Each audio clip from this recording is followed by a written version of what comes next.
Bom dia, boa tarde, boa noite. Se você caiu aqui de paraquedas, nós somos um grupo de 4 alunos da Universidade de São Paulo e esse podcast é um trabalho com o intuito de divulgação científica, onde conversamos com pessoas com histórias e experiências diversas em épocas diferentes da tecnologia.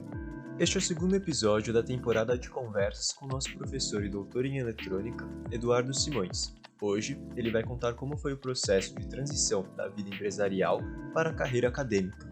Caso ainda não tenha escutado o episódio passado, deixo aqui minha recomendação. Lembrando que todas nossas entrevistas foram feitas à distância por causa da pandemia.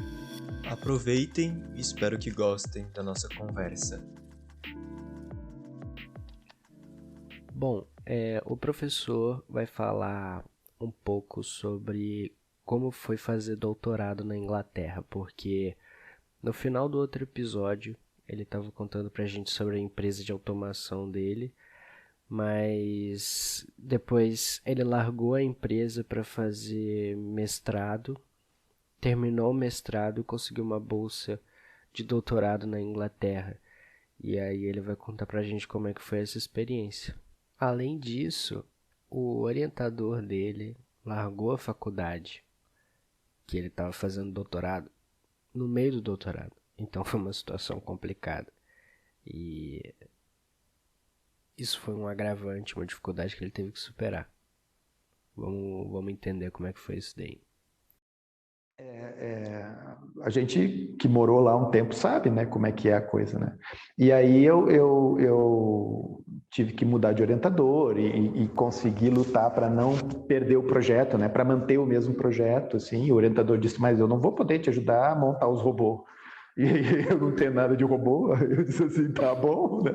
Deixa comigo. Aí eu consegui montar os robôs. Inclusive, o meu próprio orientador, esse que me abandonou, ele veio visitar a universidade uns anos depois. E aí, ele chegou lá, assim, e eu tava lá com os robozinhos, assim, sabe? E ele disse assim, nossa, tu conseguiu fazer esses robozinhos funcionar? Eu disse, eu consegui, né? Obrigado aí pela ajuda. Aí tem uma coisa que me ocorreu aqui, não estava na pauta. Mas o que, assim, que, tipo, te jogou e te inspirou para robótica em geral? Tipo, Blade Runner mesmo, especificamente?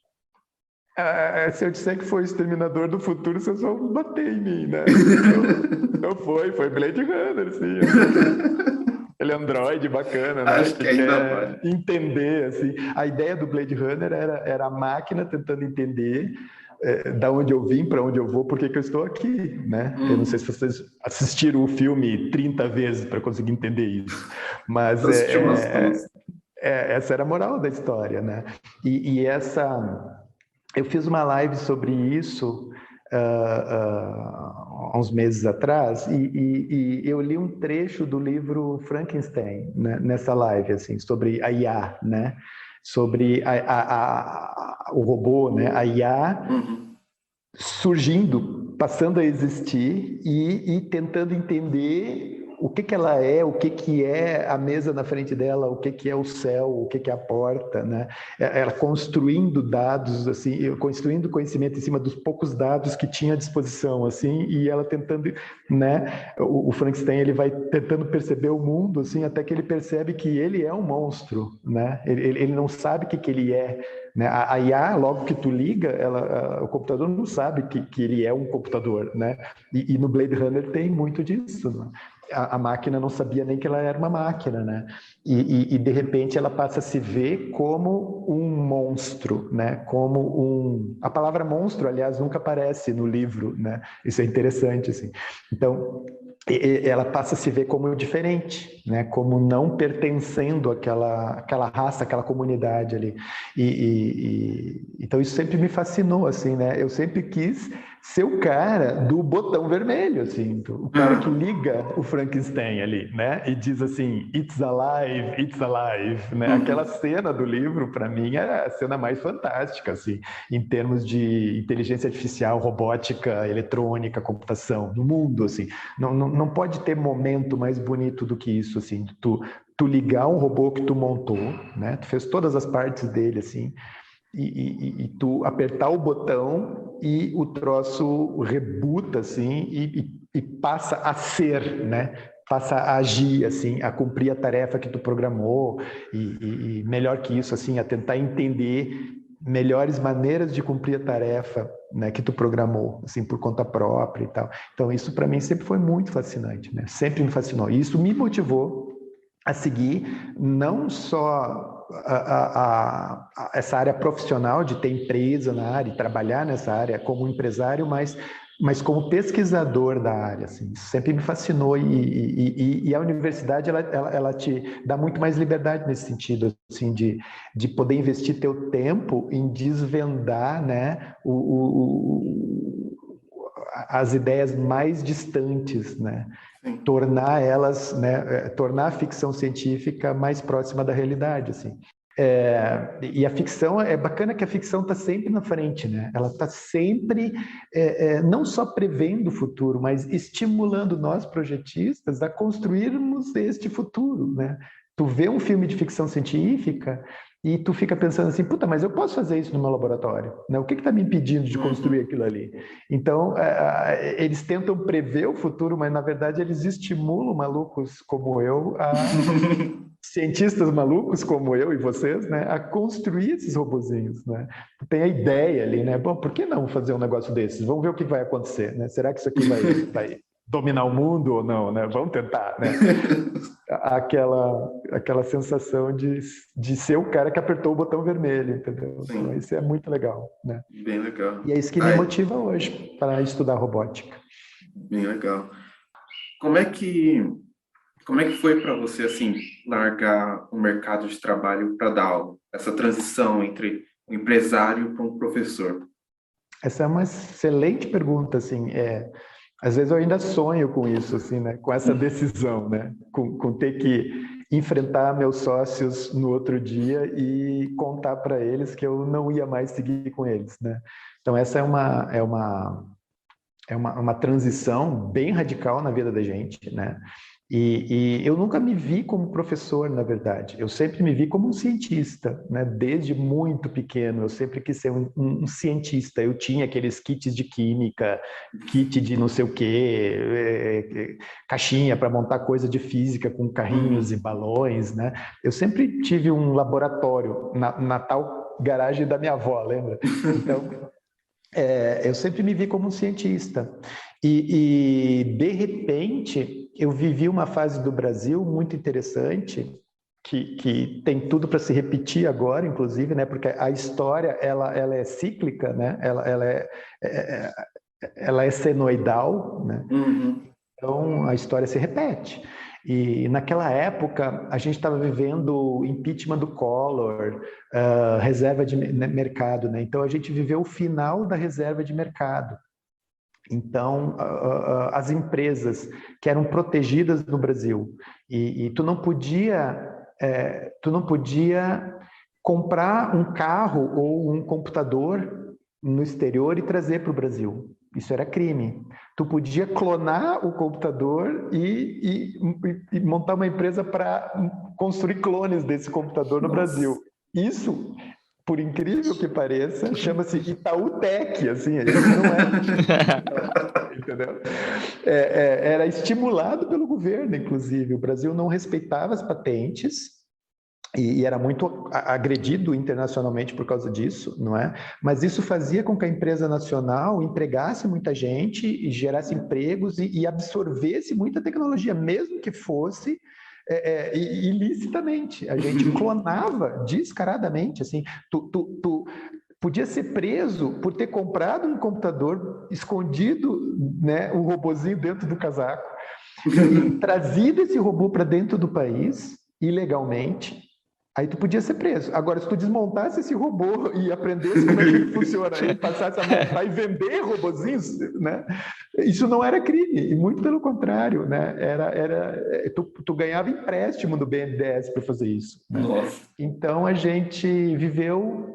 O início da nossa empresa viveu nessa época. E aí, com a queda da reserva de mercado, passou a ficar mais barato tu comprar uma placa de microprocessadora assim, pronta em Miami e instalar dentro da fábrica do que tu comprar os componentes, os transistores, os processadores, a memória, para montar essa placa, para construir a tua própria placa, entendeu? Então, tu comprava a placa inteira pronta, mais barato do que o preço dos componentes daquela placa.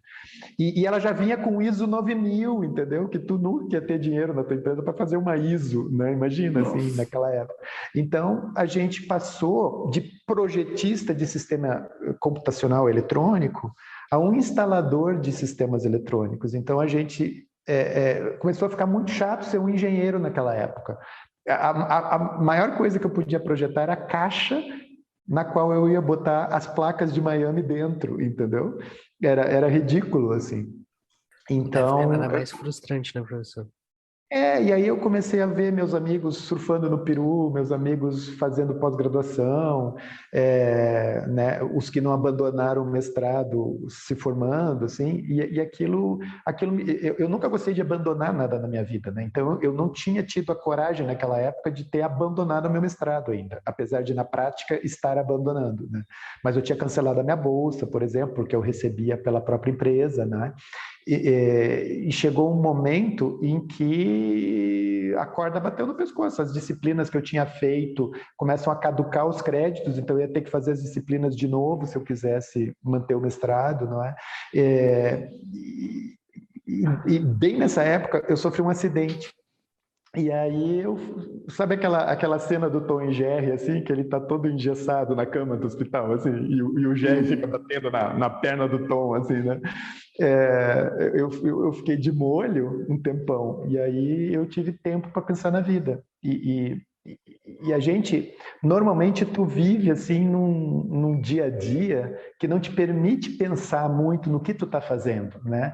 E normalmente, quando tu tem tempo para pensar da onde eu vim, para onde eu vou e mais importante, por que é que eu estou aqui, né? Eu descobri que eu tinha uma empresa de tecnologia fantástica, assim, era o sonho de qualquer um, assim, ganhar dinheiro civilizadamente projetando circuitos eletrônicos e software, assim, que é coisa mais legal do que isso, né? Mas o fruto do meu trabalho tirava muito emprego das pessoas. Então, a gente só conseguia deixar o dono da fábrica, que já era rico, um pouco mais rico, e muita gente perdia emprego com o sistema de automação que a gente estava instalando. Então, eu consegui, né, deitado, amarrado na cama, assim, eu consegui perceber que isso não era legal. E isso me fez desistir da empresa e voltar né, recuperar o meu mestrado e seguir a vida acadêmica, na esperança de que, como um cientista, eu pudesse construir robôs do bem e não robôs que tirassem emprego das pessoas, entendeu? Então essa que foi a gota né, o divisor de águas, assim, na minha vida. E aí eu não tive mais dúvida, assim, aí foi muito fácil tu chegar no outro dia, olhar para os teus colegas e dizer assim, olha, gente, deu para mim, entendeu? Boa sorte. Deixei quase tudo que eu tinha de eletrônica para eles, assim, né? Então, não quis nada de volta, assim, e deixei tudo na empresa e teve um ex-colega meu da engenharia que acabou tomando meu lugar, assim, e com muita competência, inclusive. Então, eu acho que eu não deixei eles mal, e fui seguir a minha vida, né? A perspectiva de uma aventura de morar 5 anos num país estrangeiro, assim, era bem legal também, né? Então, eu troquei o sonho de ser empresário pelo sonho de ser cientista. E num momento eu pensei que eu seria um bom professor, assim, que eu estaria dando aula para alguém, que eu teria dom para isso, assim, nunca, nem sequer isso nunca passou pela minha cabeça, assim, que seria um problema, sabe? A minha ideia era ser um cientista mesmo, era seguir essa ideia da ciência, né? E foi o que eu fui buscar nesse doutorado no exterior e que deu super certo, assim, eu gostei tanto de ter feito o doutorado e ter vivido aqueles anos de doutorado, mesmo com o estresse do meu orientador ter ido embora, mas se ele não tivesse ido embora, eu não teria aprendido tanto de eletrônica, porque ele teria me ajudado mais, e aí eu não teria passado por tanta dificuldade e teria, né, eu corri atrás de muita coisa, né? A gente tinha que escrever o próprio compilador, para você ter uma ideia. Eles não deixavam tu pegar um GCC pronto, assim, tu tinha que escrever a droga do compilador para compilar teu software, assim. Era nesse nível, assim, sabe? Nossa, hoje em dia ia ser um pesadelo isso pra gente. Para o russo lá na Rússia, para o chinês lá na China, para o inglês lá na Inglaterra, isso é a realidade deles ainda hoje. Vocês vão ficar para trás, vou te dizer. Sim. Muito rápido vocês vão ficar para trás. Se vocês continuarem com esse Pythonzinho aí, entendeu? Se liga na parada. É um aviso que vai ficar gravado aqui. Pelo amor de Deus, assim, vocês são a última esperança do Brasil. Vocês são os computeiros da USP. Quem é que vai salvar o Brasil se não for vocês? Quem é que vai fazer?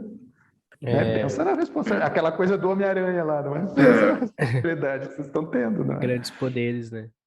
É verdade. Bom, gente, o segundo episódio da Conversa com Simões fica por aqui. No próximo e último capítulo dessa temporada, nosso professor falará sobre a ética e as responsabilidades de um cientista da computação.